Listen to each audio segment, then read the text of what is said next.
Listen. The wind struck the walls of the Roman camp like an angry sea. Canvas snapped, torches flickered. The cold moved through the darkness without mercy. Far beyond the perimeter, hidden somewhere inside the black forests of the northern frontier, enemies waited. The soldiers knew it. The generals knew it. The emperor knew it. Yet while most men sought sleep, one small lamp still burned. Inside a simple tent sat Marcus Aurelius, not surrounded by luxury, not protected by comfort, not resting upon golden furniture as people centuries later would imagine. He sat alone. A wax tablet rested on his lap. The sounds of war echoed outside.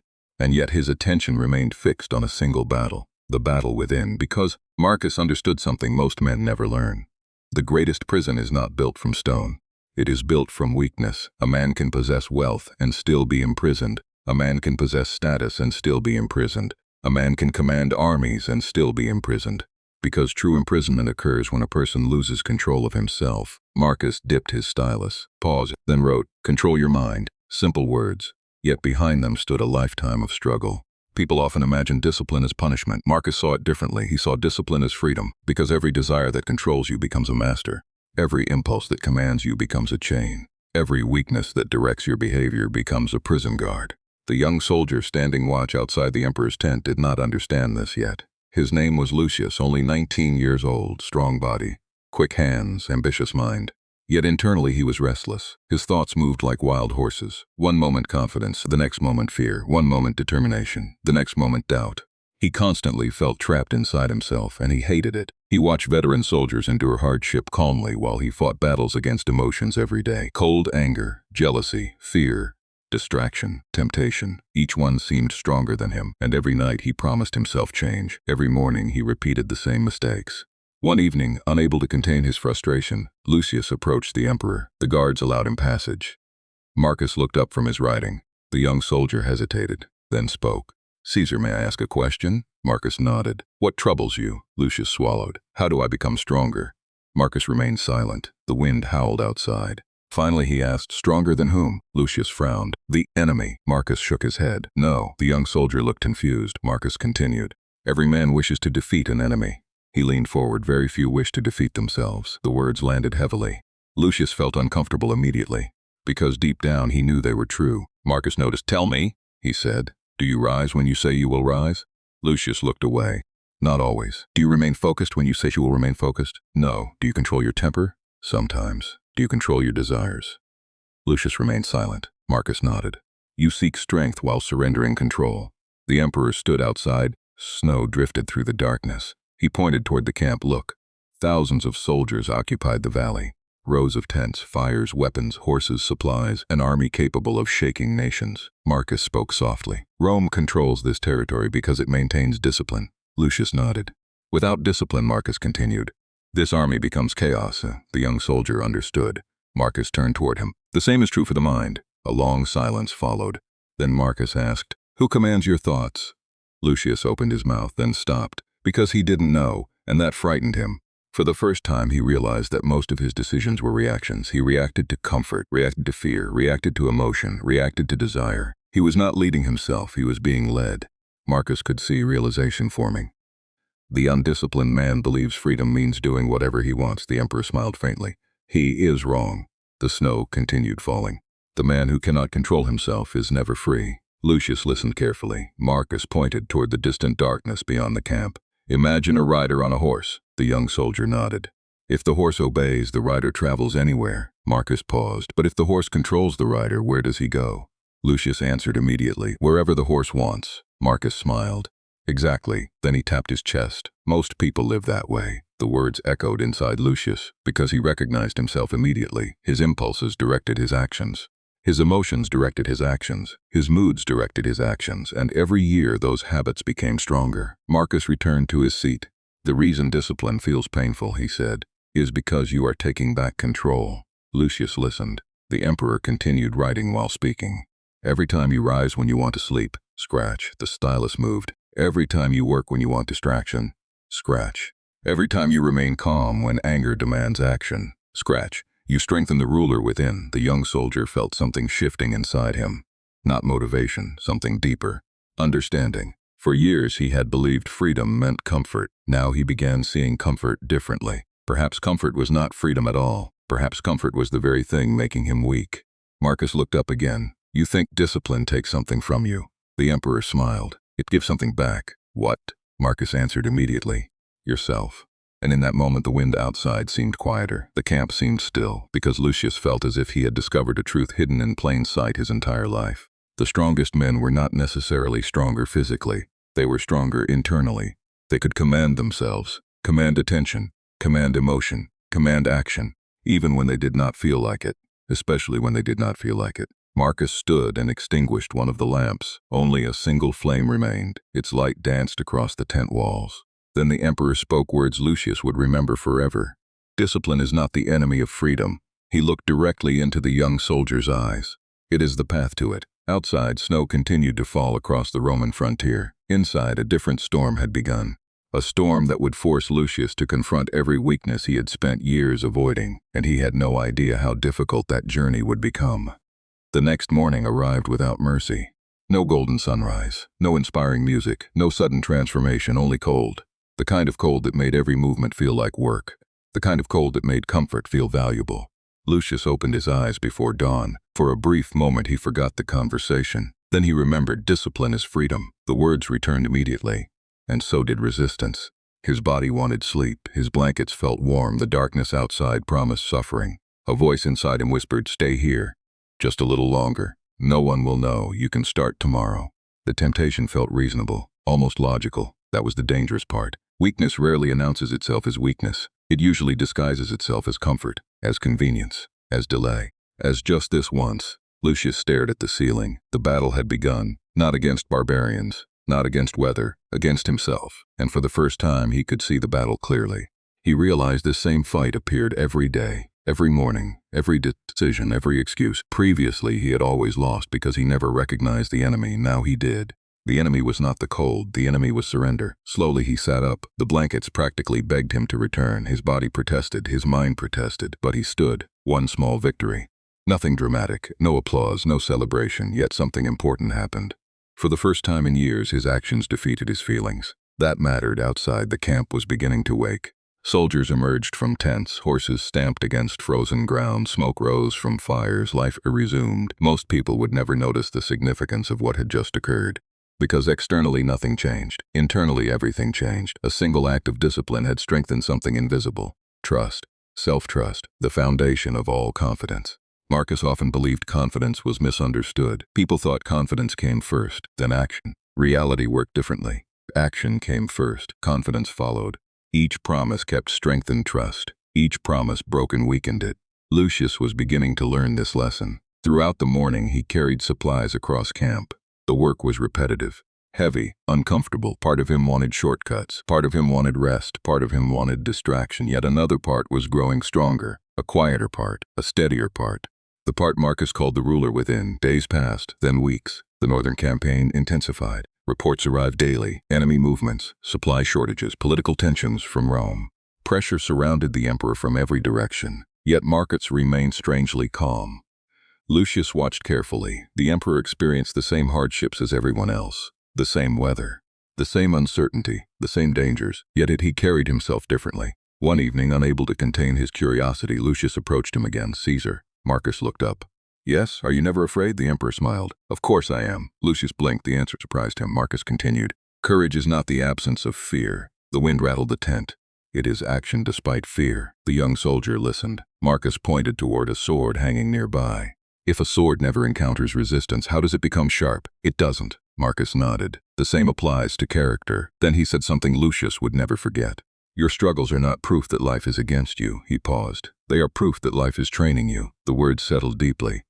Training, not punishment, training. Suddenly hardship looked different. The cold became training. Fatigue became training. Discomfort became training. Failure became training. Everything became training. And once Lucius saw life through that lens, his relationship with suffering began to change. Months later, the army faced one of its hardest winters. Food became scarce. Disease spread. Morale weakened. Even experienced soldiers began complaining. Some cursed the weather. Others cursed fate. Others cursed Rome itself. Marcus listened to none of it. Instead, he gathered his officers. On a freezing evening, he stood before them and spoke. Men spend too much time wishing reality were different. Silence filled the room. The emperor continued. The storm does not care. The winter does not care. The enemy does not care. The universe does not care. His eyes moved across the crowd. So why waste energy arguing with reality? Nobody answered because nobody could. Marcus raised a hand. Accept what is, then he pointed forward. And improve what you can. Years later, Lucius would realize this single lesson separated powerful people from weak people. Weak people complained about reality. Strong people adapted to reality. Weak people resisted facts. Strong people used facts. Weak people wasted energy on resentment. Strong people invested energy into action. The difference appeared small. The results became enormous. As winter deepened, Lucius noticed something strange. His circumstances remained difficult, yet he suffered less, not because conditions improved, because his perspective improved. He complained less, acted more, avoided excuses, accepted responsibility. The external world remained harsh. The internal world became stronger, and that changed everything. One night, while standing guard, he looked across the camp. Snow covered everything. The darkness stretched endlessly beyond the fires. Months earlier, he would have hated this moment.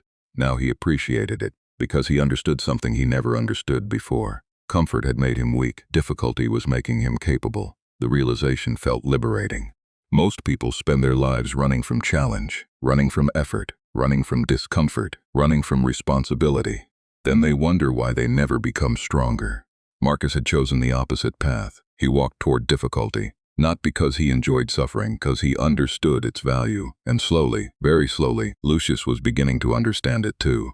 What he did not yet know was that his greatest test was approaching, a test that would force him to choose between comfort and discipline, fear and courage, weakness and freedom. And when that moment arrived, everything Marcus had taught him would be tested. Spring arrived slowly. The snow melted, the frozen ground softened, the rivers awakened. And for the first time in months, the Roman camp felt alive again. Men laughed more. Food became plentiful. The constant threat of winter faded. Relief spread through the army. Yet Marcus Aurelius noticed something most people missed. As hardship disappeared, discipline weakened. Soldiers became slower, less alert, more careless. Small standards began slipping. Nothing dramatic, nothing obvious. Tiny shortcuts. Just tiny acts of laziness. Marcus understood the danger immediately. Hard times reveal weakness. Easy times multiply it. That was why prosperity often destroyed people faster than suffering. Suffering forces awareness. Comfort encourages neglect. One afternoon, Lucius sat with several soldiers beside a fire. The conversation drifted toward home, toward food, toward women, toward dreams of easier days. Then one veteran laughed. "We deserve it." Others nodded. "We survived winter. We earned rest. We earned comfort." The words sounded reasonable. Lucius agreed, at least initially. Then he remembered Marcus. Something felt wrong. Not entirely wrong, but incomplete. That evening he approached the emperor again. Marcus sat writing as usual. The familiar lamp illuminated the tent. The familiar silence filled the air. Lucius spoke. "Caesar, may I ask something?" Marcus nodded. "You may." The young soldier hesitated. "Is comfort dangerous?" Marcus smiled immediately. He had clearly asked himself the same question many times. "It depends." "On what?" Marcus set down his stylus. "Whether you control comfort, or comfort controls you." The answer lingered. Marcus continued. "Food is not dangerous. Sleep is not dangerous. Pleasure is not dangerous." The emperor leaned forward. "Dependence is dangerous." Lucius listened carefully. Marcus pointed outside. "Many men believe slavery disappeared because they wear no chains." The emperor shook his head. "Most chains are invisible." The words struck deeply. Marcus continued. "Some men are slaves to money. Some are slaves to pleasure. Some are slaves to approval. Some are slaves to comfort." The tent became silent. Lucius suddenly understood why Marcus constantly spoke about freedom. He wasn't talking about political freedom. He wasn't talking about social freedom. He was talking about mastery, the freedom that comes from self-control. Marcus noticed understanding appearing. "Tell me, Lucius." "Yes, Caesar, if someone can control your behavior simply by offering comfort." He paused. "Who truly controls your life?" The question was impossible to ignore because the answer was obvious. Not you. That realization followed Lucius for weeks. Every decision became different. Every temptation became a lesson. Every moment of resistance became training. Then the real test arrived, not on a battlefield, not during a war, but during an ordinary morning. The most dangerous battles often arrive disguised as ordinary days. The sun had barely risen. Lucius was scheduled for training. Nothing unusual, nothing difficult, nothing extraordinary. Except he didn't want to go. His body felt exhausted. His motivation was gone. His mind offered countless excuses. "You trained yesterday. One day. Doesn't matter. You deserve rest. Start tomorrow. Nobody will notice." The excuses sounded convincing. They always did. That was their power. Weakness rarely announces itself honestly. It arrives disguised as reason. Lucius sat alone, thinking, negotiating, delaying. Then suddenly he remembered something Marcus once said. Every delay teaches your mind that your words mean nothing. The memory hit him like a spear, because he realized what was actually happening. This wasn't about training, it was about identity. The decision itself mattered more than the activity. Would he become the type of man who obeyed principles, or the type of man who obeyed moods? The answer would shape everything. His future, his character, his confidence. Slowly he stood.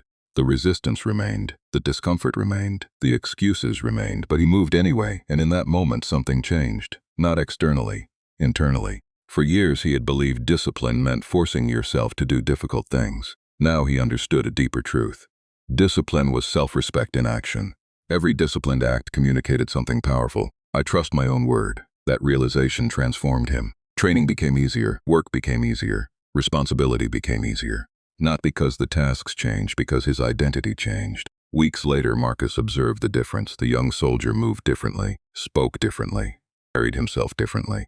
The emperor smiled, not because Lucius had become perfect, because he had become intentional. Most people drift through life unconsciously, reacting, complaining, escaping, repeating. Lucius had begun choosing deliberately, and deliberate living creates powerful people. One evening, Marcus invited him to walk beyond the camp. The two moved through quiet fields illuminated by sunset. Golden light stretched across the horizon. The emperor finally spoke. Do you know why most people never become who they could be? Lucius thought carefully. No. Marcus looked toward the distant mountains. Because they negotiate with weakness. The words landed heavily. Marcus continued. They negotiate every morning, every evening, every challenge. The emperor stopped, walking. Then he pointed toward a massive oak tree. The tree towered above the landscape. Strong, stable, unmoved by wind. Look at that tree. Lucius did. Marcus asked. Do you think it became strong in one season? No. 1 year? No. Marcus nodded. It became strong through resistance. Storm after storm. Winter after winter. Year after year. The emperor looked directly at him. So do people. The sun began disappearing below the horizon. Long shadows stretched across the earth. Marcus continued. Most people want the strength of the tree. They do not want the storms. Lucius smiled because he finally understood. Strength and resistance were inseparable. Discipline and freedom were inseparable. Growth and discomfort were inseparable. You could not choose one without accepting the other. As darkness settled, they returned toward camp. Neither spoke much. Words were unnecessary. The lesson was already clear. The strongest version of yourself is not created during comfort. It is revealed through resistance. And somewhere beyond the horizon, a far greater challenge was approaching. A challenge that would test not only Lucius but Marcus Aurelius himself. A challenge involving betrayal, power, loss, and a decision that could change the future of Rome. The war within was about to become a war without. The messenger arrived before dawn. His horse collapsed moments after entering the camp. Foam covered its mouth. Its legs trembled violently. The rider himself looked barely alive, covered in mud, exhausted, terrified. Every soldier immediately understood. Something was wrong, very wrong. Within minutes, the message reached Marcus Aurelius. The emperor read the scroll silently. No emotion crossed his face, no panic, no visible reaction, only stillness. But the officers around him sensed the gravity immediately. The news was devastating. A trusted Roman governor had betrayed the empire. Entire provinces were now unstable. Political allies were turning into enemies. Military resources were disappearing. Rumors spread rapidly. Fear followed. And fear always moved faster than truth. Throughout the camp, soldiers whispered. Some predicted civil war. Others predicted rebellion. Others predicted disaster. The uncertainty became poisonous. Lucius noticed it immediately. Men who had appeared confident yesterday now looked anxious. Focused soldiers became distracted. Disciplined men became emotional. Nothing had physically changed, yet everything felt different. That was the power of fear. Marcus understood this better than anyone, because fear rarely destroys people through reality. It destroys them through imagination. The mind creates catastrophes long before they arrive, and most people suffer those imagined catastrophes as if they were real. That evening, Marcus gathered his officers. The atmosphere felt heavy. Everyone expected anger, many expected panic, some expected revenge. Instead, Marcus spoke calmly. The situation is difficult. Silence filled the room. But difficulty changes nothing. Several officers exchanged confused glances. Marcus continued, our duty remains the same. One general stepped forward. Caesar, this betrayal threatens everything. Marcus nodded, perhaps. The general looked frustrated. Then why are you so calm? Marcus smiled slightly. The answer came immediately. Because panic solves nothing. Marcus walked slowly among them. Tell me, if a fire begins in a house, he looked around. Does screaming extinguish it? No. Does anger extinguish it? No. The officers remained silent. Marcus nodded. Then why waste energy on emotions that solve nothing? The simplicity of the statement struck everyone, including Lucius, because it revealed a truth most people never consider. Emotions are real, but they are not always useful. Fear may appear, anger may appear, anxiety may appear. The question is not whether they appear. The question is whether they control you. Marcus never believed discipline meant eliminating emotion. He believed discipline meant refusing to surrender authority to emotion. That distinction changed everything. The following weeks tested the empire relentlessly. More reports arrived, more instability, more uncertainty, more threats. Some advisors urged ruthless retaliation. Others urged negotiation. Others argued endlessly. Marcus listened carefully, then returned to the same principle. Control what can be controlled. Accept what cannot. It sounded simple, yet almost nobody lived that way. Most people reversed the process. They obsessed over what they could not control, then ignored what they could. Marcus focused differently. He ignored rumors, ignored speculation, ignored imaginary disasters. Instead, he focused on action, the next decision, the next responsibility, the next step, and slowly order began returning. One night, Lucius sat outside the emperor's tent. The sky above was clear. Thousands of stars stretched endlessly across the darkness. The young soldier finally asked a question that had troubled him for months. Caesar. Marcus looked up from his writing. Yes? What if everything falls apart? The emperor studied him carefully, then smiled. What do you mean? What if we lose? What if Rome weakens? What if everything we've built disappears? Marcus stood, then stepped outside. The night air felt cool. The stars seemed endless.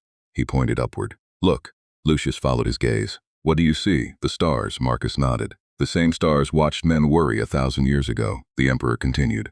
They watched kingdoms rise. They watched kingdoms fall. They watched victories. They watched disasters. They remain.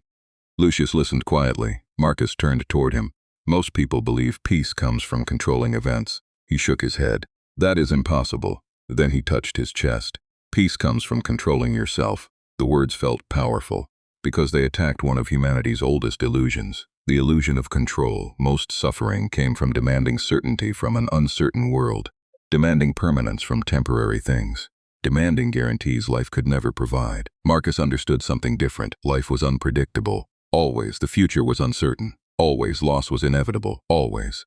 Accepting those realities did not create weakness. It created freedom. Freedom from constant disappointment. Freedom from unrealistic expectations. Freedom from fear itself. As the months passed, Lucius noticed another change inside himself. The problems around him remained, yet they affected him less. Not because he cared less, because he reacted differently. When difficulties appeared, he no longer asked, "Why is this happening?" Instead, he asked, "What should I do next?" That single change transformed everything. Action replaced complaint.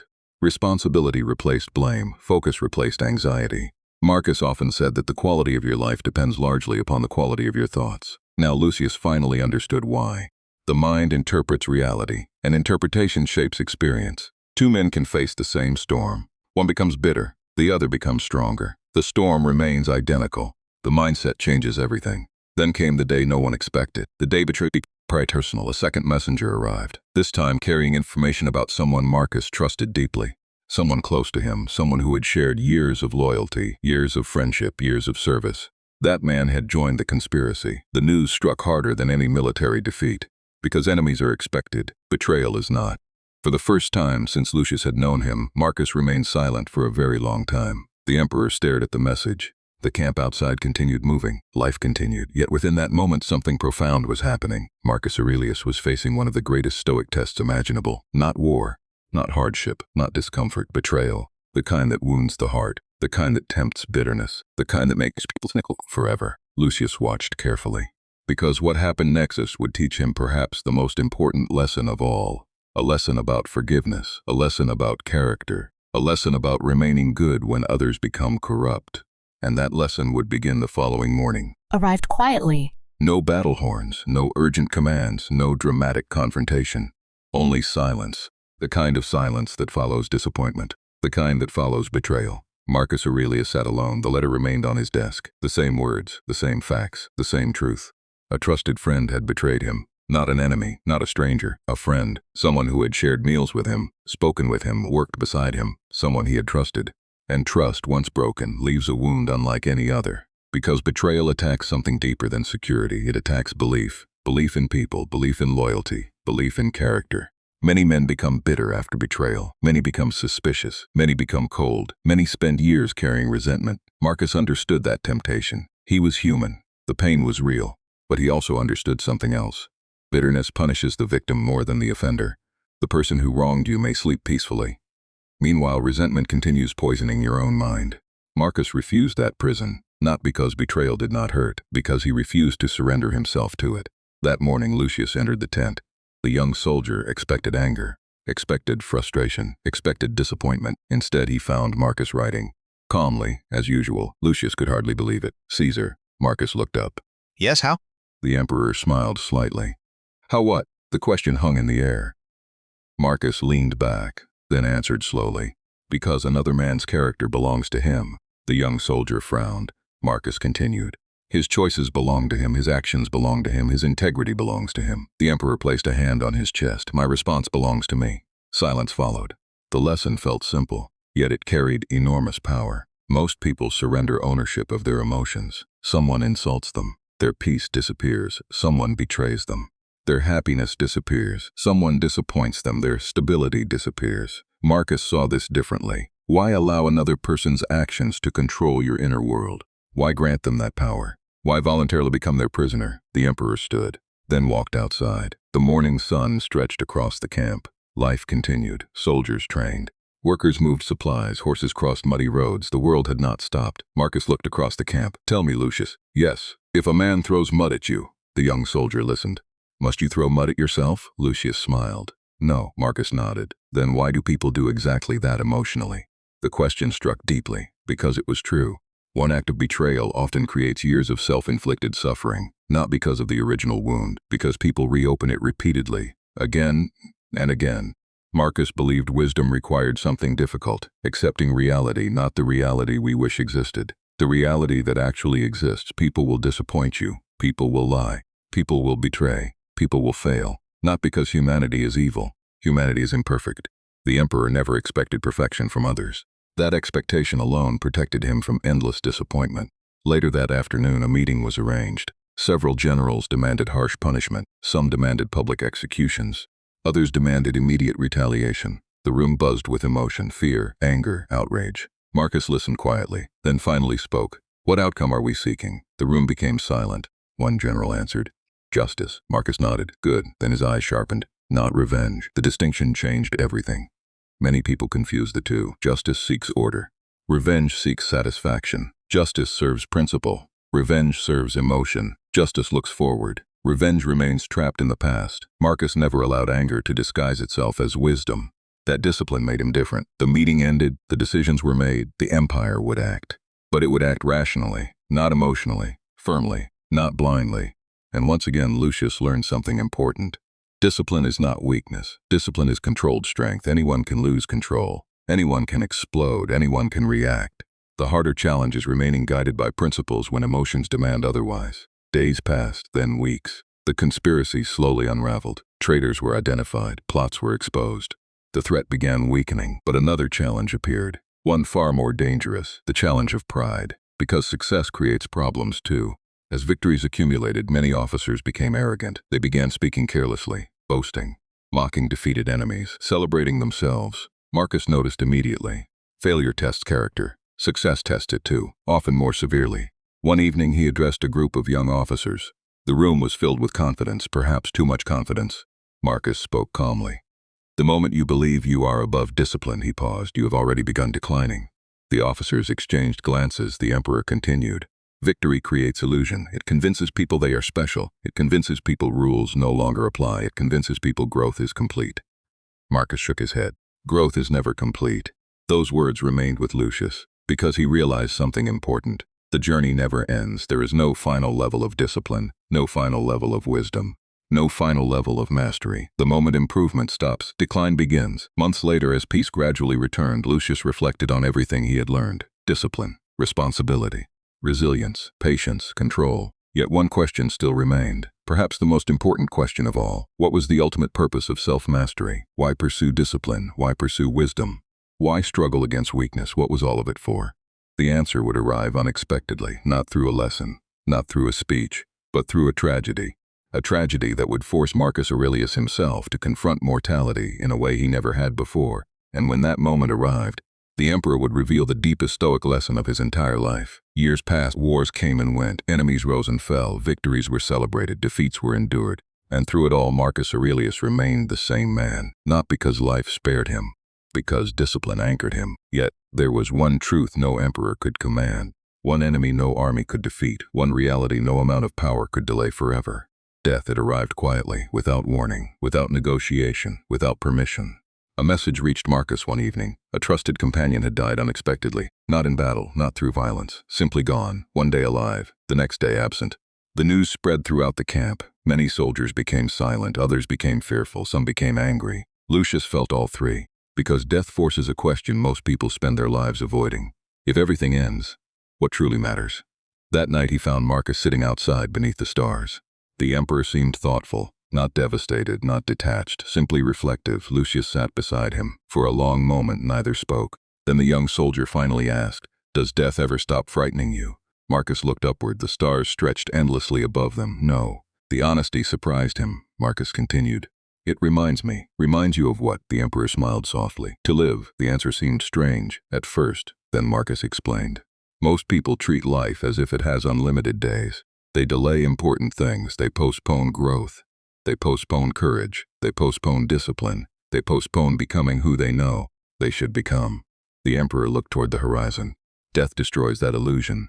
Silence followed. Marcus spoke again. "When you remember life is temporary, you stop wasting it." Lucius listened carefully, because deep down he knew exactly what Marcus meant. How many years had he wasted? How many opportunities? How many promises to himself? How many days spent drifting instead of living deliberately? The realization felt uncomfortable but powerful. Marcus continued, "Many people misunderstand mortality. They think remembering death creates sadness." The emperor shook his head. "It creates urgency." The camp remained quiet around them. A cold breeze crossed the valley. Marcus looked at Lucius. "If today were your final day," the young soldier listened, "what would matter? Not wealth, not status, not comfort, not distractions, not endless entertainment, not approval from strangers." The answer became obvious. Character, purpose, integrity, relationships, service. The things people often neglect while chasing things that do not last. Marcus nodded as if reading his thoughts. "Death teaches priorities." The words settled deeply. For years, Lucius had believed discipline existed to make him stronger. Now he saw something deeper. Discipline existed to help him live fully, to ensure his days were intentional, to ensure his life meant something, to ensure he did not arrive at the end filled with regret. The next morning, Marcus addressed a group of officers. His words would become one of the most important lessons Lucius ever heard. The emperor stood before them, calm, steady, focused. Then he spoke. "One day all of us will be gone." The room became silent. "The people who praise you, gone. The people who criticize you, gone. The people you envy, gone. You." He paused. "Gone." No one moved. No one spoke. Marcus continued, "So why waste your life chasing things that do not matter?" The simplicity struck everyone, because it was impossible to argue with. The emperor looked around the room. What remains after death? Not possessions, not titles, not reputation. Character, the way you lived, the way you treated others, the standards you followed, the person you became. That was the legacy nobody could steal. That was the legacy worth building. Months later, Lucius would reflect on everything Marcus had taught him. Discipline is freedom. Control your response. Accept reality. Master yourself. Use hardship as training. Choose principles over feelings. Live with urgency. Remember death. Each lesson connected to the next, like pieces of a single truth, and eventually he realized what Marcus had been teaching all along. The goal was never perfection. The goal was mastery, not mastery of others, mastery of self.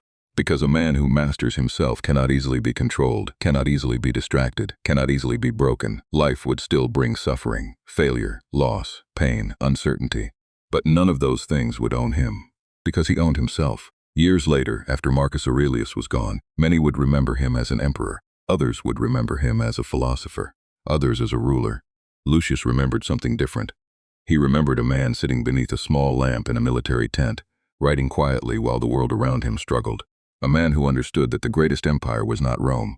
The greatest empire was the human mind, and the greatest victory was not over enemies, it was over weakness. That was the lesson. That was the battle. That was the freedom. And it remains the same challenge today, every morning, every decision, every habit, every excuse, every act of discipline.